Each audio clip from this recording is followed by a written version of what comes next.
Asay padung. So, hello mga bahay.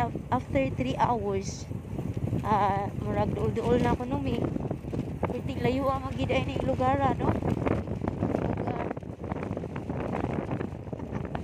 Mura naman nagulik bukid na ni tabuhan eh, but it's okay.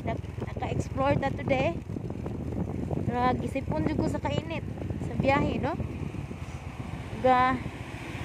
Pupuli dool na ta kay first time jud namo diri.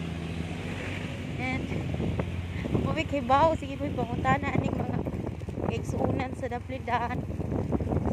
Ya, tanawa daw i-check daw diha ako asa na ta.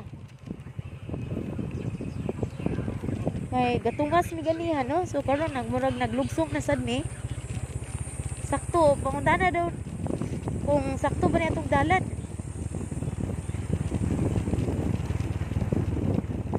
Kung may madaanan tayo mga bay na magtanong tayo kung tama ba yung dinaanan namin kasi makaligaw-ligaw na tayo dito. Oy, malayo naman pala dito.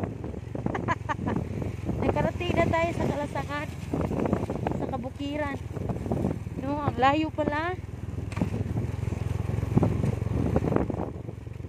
Naka-explore talaga today sa bukid. Dito sa sana Saingan. Sana Saingan oy. Dili oy. Check ko gali asa na pita. Kambilangan ang sana. Ako hindi ko na alam mga bay kung sana kami. Binukot. Kambinukot. Asa kambingunukot meron pa. Sa ko to gingon nimo nga kinaluyan sa to? Tuwang. Sa gituwang. Nami sa gituwang to. Tuwang. Dituwang. Meron ba rin tuwang te? Sige. Sa daw daylo. Ha? Kailo. Silo? So, ayan mga bay. Next ko bayot. Kalayo ba ni? Bayot. Oy! Madam! Ning bina!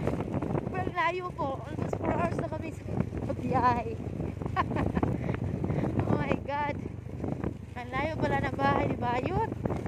Kaya pala sabi niya, pag bumaba daw siya doon, mahal na ang pumasahe.